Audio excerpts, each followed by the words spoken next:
नमस्कार। कभी सोचा है कि हम खुद को शीशे में कैसे देख पाते हैं, या फिर एक चमकदार चम्मच में हमारी शक्ल कभी सीधी तो कभी उल्टी क्यों दिखती है। आज हम प्रकाश और दर्पणों की इसी जादुई दुनिया की सैर करेंगे।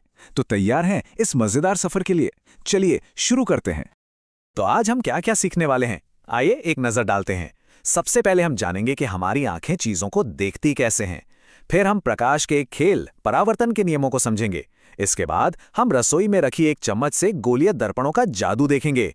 हम ये भी सीखेंगे कि ये दर्पण तस्वीरें कैसे बनाते हैं और हमारी रोज की जिंदगी में ये कहाँ-कहाँ काम आते हैं। और आखिर में हम सबको जल्दी से दोहरा लेंगे ताकि सब अच्छे से याद हो जाए।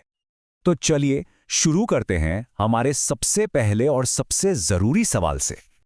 जरा सोचिए, हमें अपने आसपास की दुनिया दिखाई कैसे देती है। मान लीजिए आप एक बिल्कुल अंधेरे कमरे में हैं। क्या आपको कुछ नजर आता है? नहीं ना। पर जैसे ही आप लाइट जलाते हैं, सब कुछ साफ साफ दिखने लगता है। तो इसका सारा का सारा जादू प्रकाश का है। इसे समझना बहुत आसान है। देखिए होता क्या है, जब बल्ब या सूरज से रोशनी निकलकर किसी चीज पर, मान लीजिए एक सेब पर, पड़ती है, तो वो रोशनी उस सेब से टकराकर वापस लौटती है और हमारी आंखों में आ जाती है। और जैसे ही वो रोशनी हमारी आंखों में पहुंचती है, हमें वो सेब दिखाई देने लगता है ना? एकदम सिंपल।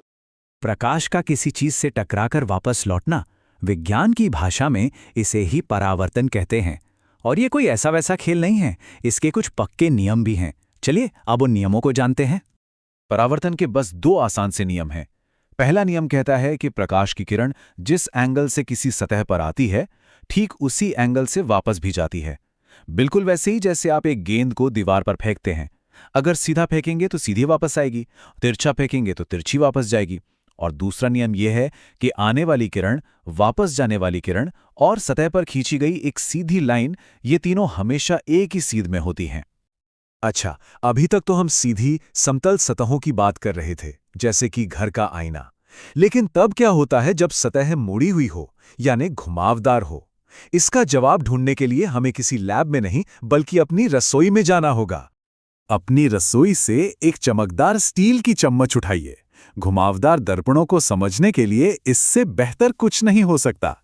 चम्मच की जो मुड़ी हुई सतह है, वो एक शीशे की तरह काम करती है। और मजे की बात तो ये है कि इस एक ही चम्मच में दो तरह के दर्पण छुपे हुए हैं। चम्मच का वो हिस्सा जिससे हम खाते हैं, जो अंदर की तरफ धंसा हुआ है, उसे कहते हैं अवतल दर्पण। और चम्मच का जो पिछला उभरा हुआ हिस्सा है, वो उत्तल दर्पण की तरह काम करता है। अब जब हमने इन दोनों को पहचान लिया है, तो चलिए इनसे जुड़े कुछ नए और जरूरी शब्दों को भी सीख लेते हैं। किसी भी गोलीय दर्पण के चमकदार सतह का जो बिल्कुल बीच का पॉइंट होता है ना, उसे हम दर्पण का ध्रुव कहते हैं। इसे याद रखने के लिए हम अंग्रेजी के अक्षर P का इस्तेमाल करते हैं। अब जरा कल्पना कीजिए, हमारा ये जो मुड़ा हुआ दर्पण है, ये असल में एक बहुत बड़ी शीशे की बॉल का छोटा सा हिस्सा है जिसे काटकर बनाया गया है।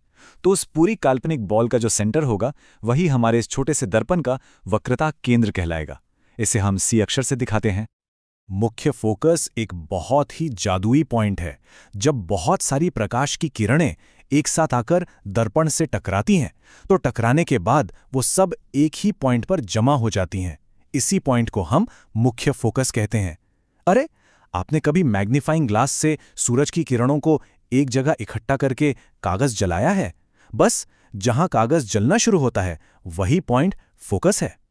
तो अब हम दर्पणों के बारे में काफी कुछ जान गए हैं, है ना? चलिए अब सबसे मजेदार हिस्से पर आते हैं और देखते हैं कि ये दर्पण हमारी तस्वीर यानी प्रतिबिंब कैसे बनाते हैं। अब जरा इस टेबल को ध्यान से देखिए। ये हमें बताती है कि जब हम एक अवतल दर्पण के सामने किसी चीज को अलग अलग जगह पर रखते हैं, तो उसकी तस्वीर कहाँ बनेगी, कैसी दिखेगी और कितनी बड़ी या छोटी होगी। आप देखेंगे कि जैसे जैसे हम चीज को दर्पण के पास या दूर ले जाते हैं, उसकी तस्वीर का रूप भी बदलता जाता है। चलिए पहला केस देखते हैं। जब हम किसी चीज को दर्पण से काफी दूर रखते हैं, तो उसकी तस्वीर छोटी सी, उल्टी बनती है और वास्तविक होती है। अब ये वास्तविक क्या होता है?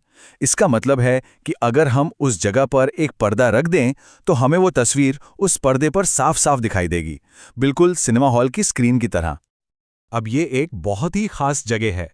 जब हम चीज को ठीक वक्रता केंद्र यानी C पे रखते हैं, तो उसकी तस्वीर भी ठीक C पर ही बनती है। और इस बार तस्वीर का साइज भी चीज के बिल्कुल बराबर होता है। हाँ, ये अभी भी उल्टी और वास्तविक ही है। और अब देखिए असली जादू। जैसे ही हम चीज को दर्पण के बिल्कुल पास ले आते हैं, सब कुछ बदल जाता है। तस्वीर अचानक दर्पण के पीछे चली जाती है और ये तस्वीर बहुत बड़ी, सीधी और आभासी होती है। आभासी का मतलब है कि हम इसे पर्दे पर नहीं देख सकते। ये सिर्फ हमें शीशे के अंदर ही दिखाई देती है, जैसे हम रोज सुबह आईने में अपना चेहरा देखते हैं। ये सारी बातें सिर्फ किताबों के लिए नहीं हैं। ये विज्ञान हमारी रोजमर्रा की जिंदगी का हिस्सा है। चलिए अब देखते हैं कि ये दर्पण हमारे आसपास कहाँ-कहाँ इस्तेमाल होते हैं। याद है, अवतल दर्पण प्रकाश की किरणों को एक जगह इकट्ठा करते हैं। इसी गुण के कारण इन्हें टॉर्च और गाड़ियों की हेडलाइट्स में लगाया जाता है ताकि रोशनी दूर तक जाए। इसी तरह जब डेंटिस्ट को आपके दांत को बड़ा करके देखना होता है तो वो भी अवतल दर्पण का ही इस्तेमाल करते हैं। क्या आपने कभी कार या बाइक के साइड वाले शीशे पर ध्यान दिया है? वो हमेशा उत्तल दर्पण होते हैं। ऐसा क्यों? क्योंकि ये दर्पण पीछे की गाड़ियों की सीधी और छोटी तस्वीर दिखाते हैं और साथ ही पीछे का बहुत बड़ा एरिया एक छोटे से शीशे में समेट देते हैं। इससे ड्राइवर को सब कुछ साफ साफ दिखता है और गाड़ी चलाना सुरक्षित हो जाता है। वाह, हमने कितना कुछ सीख लिया। चलिए अब तक हमने जो कुछ भी सीखा है उसे जल्दी से एक बार दोहरा लेते हैं ताकि सब कुछ हमेशा के लिए याद हो जाए। यह है दर्पण सूत्र। ये एक तरह का जादुई फॉर्मूला है। ये हमें बताता है कि दर्पण से वस्तु की दूरी, जिसे हम U कहते हैं, दर्पण से तस्वीर की दूरी V और दर्पण की फोकस दूरी F के बीच क्या रिश्ता है। इस एक छोटे से सूत्र से हम दर्पण से जुड़े बहुत सारे सवालों के जवाब निकाल सकते हैं। चलिए अब आपकी बारी। एक छोटा सा सवाल है, अगर एक गोलीय दर्पण की वक्रता त्रिज्या 20 सेंटीमीटर है तो उसकी फोकस दूरी कितनी होगी? याद कीजिए हमने क्या सीखा था। फोकस दूरी हमेशा वक्रता त्रिज्या की आधी होती है। तो जवाब क्या हुआ? सोचिए। बिल्कुल सही, 10 सेंटीमीटर। शाबाश। और अब जाते जाते आपके लिए एक सवाल। आज हमने सीखा कि टॉर्च और गाड़ियों में घुमावदार दर्पण होते हैं। अब आप अपने आसपास देखिए और सोचिए कि ऐसी और कौन-कौन सी चीजें हैं जहां ये घुमावदार दर्पण हमारी मदद करते हैं। जब आप विज्ञान को अपनी रोज की जिंदगी में ढूंढने लगेंगे तो ये और भी मजेदार हो जाएगा। धन्यवाद।